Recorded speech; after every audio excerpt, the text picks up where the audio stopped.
क्या आपको पता है 2000 से ज्यादा म्यूचुअल फंड है मार्केट में और हमें चाहिए होते हैं 2 से 3 म्यूचुअल फंड। तो कैसे ढूंढे इन 2 से 3 म्यूचुअल फंड को इन 2000 से 3000 म्यूचुअल फंड के बीच में? तो चलिए देखते हैं।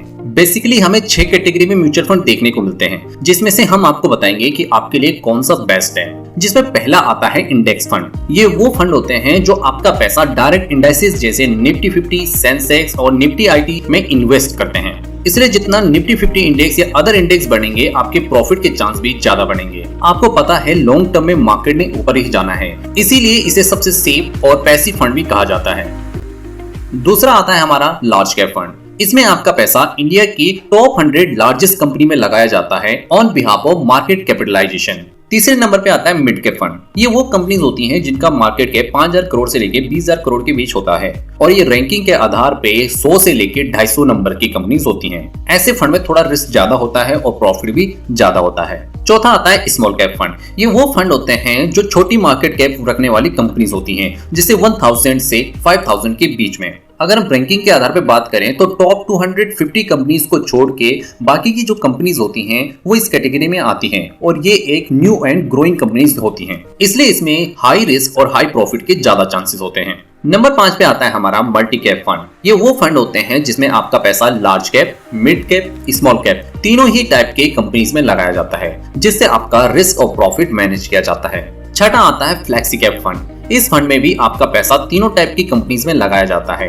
बट मल्टी कैप पे कुछ रिस्ट्रिक्शन होती हैं, जिसमें कि आप मल्टी कैप फंड में एक लिमिट में ही पैसा इन्वेस्ट कर सकते हैं, जो लिमिट फ्लेक्सी कैप फंड में नहीं होती। इसलिए यह एक सबसे ज्यादा पसंद किया जाने वाला फंड है। तो क्या हमें इसमें इन्वेस्ट करना चाहिए? बिल्कुल नहीं। इसके लिए आपको 3 चीजें पता होनी चाहिए। पहला, आपका रिस्क। दूसरा, टाइम ड्यूरेशन। तीसरा, फंड मैनेजर और म्यूचुअल फंड कंपनी। तो अब देखते हैं हमारे लिए कौन सा फंड सही रहेगा। First, large cap fund. यदि आपका टाइम ड्यूरेशन 3 साल या 5 साल का है और यदि आप थोड़ा रिस्क ले सकते हैं तो आप लार्ज कैप में इन्वेस्ट कर सकते हैं, क्योंकि इसमें स्टेबल कंपनी और ट्रस्टेबल कंपनी होती हैं, जिनमें की आपके लॉस के चांसेस कम होते हैं। दूसरा है mid cap fund. Large cap company के कंपैरिजन में इसमें प्रॉफिट और रिस्क थोड़ा ज्यादा होता है, just because of new and growing companies के चलते। इसलिए अगर आपका टाइम ड्यूरेशन अप्रोक्सीमेट 5 ईयर और मोर देन 5 ईयर है और थोड़ा रिस्क आप ले सकते हैं, तो ये फंड आपके लिए बेस्ट होगा। तीसरा आता है स्मॉल कैप फंड। यदि आपका टाइम ड्यूरेशन 4 to 5 ईयर है और आप हाई रिस्क ले सकते हैं, तो इससे बेस्ट फंड आपके लिए कोई और नहीं हो सकता, क्योंकि इसमें प्रॉफिट सबसे ज्यादा होता है और रिस्क भी सबसे ज्यादा होने के चांसेस होता है। चौथा है मल्टी कैप फंड। इसमें फंड मैनेजर को 25% पैसा लार्ज कैप, मिड कैप और स्मॉल कैप हर टाइप की कंपनीज में बराबर लगाना पड़ता है, जिसके चलते इस फंड में हमें थोड़ा सा बाउंडेड होना पड़ता है। अगर आप इसमें फिर भी इन्वेस्ट करना चाहते हैं तो आपको एटलीस्ट 5 ईयर का टाइम ड्यूरेशन रखना चाहिए और साथ ही हाई रिस्क भी।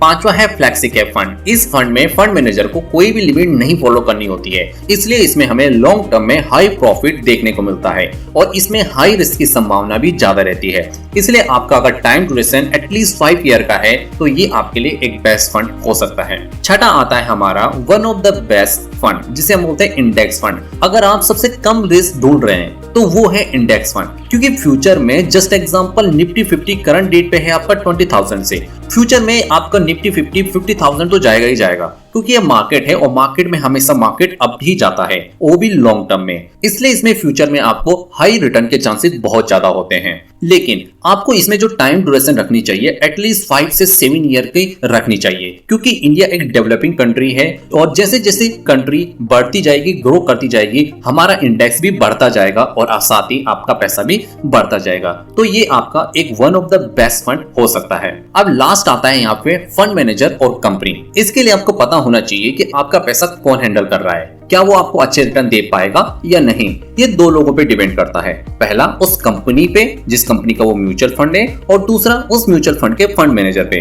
क्योंकि याद करो, जब आपका दोस्त या कोई आपसे पैसे मांगता है और बोलता है कि मैं इतने करके दूंगा या इतने में इतने टाइम में दूंगा, ये वो सो एक्स्ट्रास, ऐसी कंडीशन में आप क्या करते हो? क्या आप उसके पास का रिकॉर्ड, उसकी पूरी जानकारी लेने के बाद उसे पैसे देते हो या ऐसे ही पैसे दे देते हो? तो याद रखना, आपको म्यूचुअल फंड के फंड मैनेजर और कंपनी कंपनी के पास्ट रिटर्न और फ्यूचर रिटर्न को प्रेडिक्ट करना जरूरी है और साथ ही में उस फंड मैनेजर द्वारा पास्ट में हैंडल किए गए म्यूचुअल फंड और उनके रिकॉर्ड्स देखना बहुत जरूरी है, जिसके चलते आप उस म्यूचुअल फंड में इन्वेस्ट कर सकते हैं। तो इस तरह से आप अपने लिए एक बेस्ट फंड ढूंढ सकते हैं। अगर आपको फिर भी कोई कंफ्यूजन लगी हो तो नेक्स्ट वीडियो मिस मत कीजिएगा, जिसमें हम आपके साथ डिस्कस करेंगे कि कौन कौन से फंड है इन कैटेगरी से बिलोंग करने वाले। तब तक के लिए टेक केयर।